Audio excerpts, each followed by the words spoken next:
Doctor کا میں آپ کو واقعہ بیان کرتا ہوں۔ اس کا تعلق دمشق سے تھا اور وہاں کے ایک ہاسپٹل میں وہ ڈاکٹر تھا۔ اس ڈاکٹر کی اچانک طبیعت خراب ہو گئی، اسے ہسپتال میں داخل کروا دیا گیا۔ پروفیشنلی وہ ڈاکٹر ہی تھا۔ چیک اپ کے دوران جب اس کی رپورٹس وغیرہ کروائی گئی تو بڑی ہی گمبھیر قسم کی بیماریاں سامنے آئیں، جس میں ایک کینسر کی بیماری بھی ڈکلیئر ہوئی۔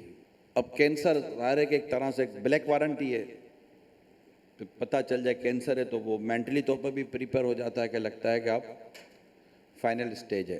خیر اس کا علاج شروع ہوا، خود بھی پروفیشنل ڈاکٹر تھا۔ اب ڈاکٹروں نے علاج شروع کیا، جو باہمی مشورے سے علاج ہوتا رہا۔ اب جو ایک پورا ایک میڈیکل بورڈ بنا تھا اس کے ٹریٹمنٹ کے لیے، سارا مطلب اس کے بارے میں غور کرتا رہا، لیکن کوئی صورت ایسی بنتی نظر نہیں آ رہی تھی۔ وہ تھا جوان، منگنی بھی ہو چکی تھی، شادی نہیں ہوئی تھی، تو لوگوں نے مشورہ بھی دیا منگیتر کو کہ اب اس سے شادی کر کے کیا کرے گی، منگنی بھی توڑ دے۔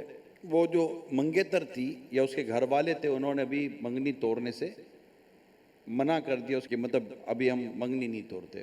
علاج ہو رہا تھا لیکن فرق نہیں پڑ رہا تھا، مرض بڑھتا چلا جاتا۔ اچانک اس کو ایک بات یاد آ گئی کہ اس سے کتاب میں پڑھا تھا کہ اپنے مریضوں کا صدقے کے ذریعے علاج کرو۔ فوراً یاد آ گیا۔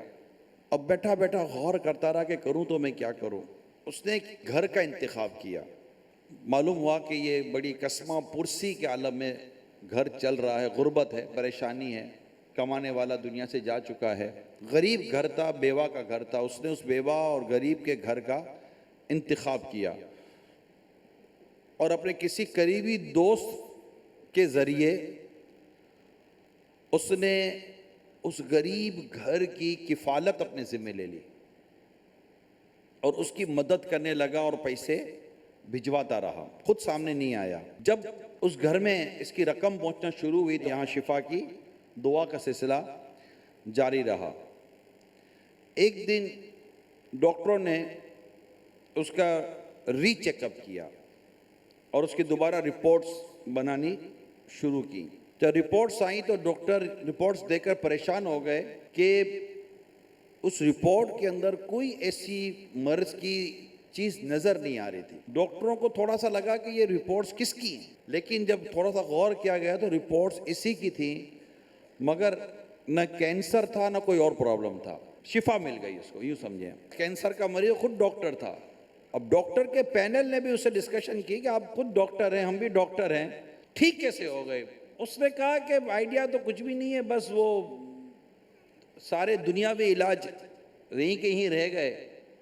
میں تو اللہ اور اس کے رسول کو راضی کرنے والا کام شروع کر دیا اور مجھے پتہ چلا تھا کہ صدقے کے ذریعے اپنے مریضوں کا علاج کرو، تو میں نے صدقے کے ذریعے اپنا علاج ہی شروع کر دیا۔ میں صدقہ کرتا رہا، غریب گھر کی کفالت کرتا رہا، وہاں سے مجھے دعائیں ملتی رہیں اور حتیٰ کہ میری بیماریاں دور ہو گئیں۔ میرے رب نے مجھے بغیر کسی دوا کے اس مہلک مرض سے شفا عطا فرما دی۔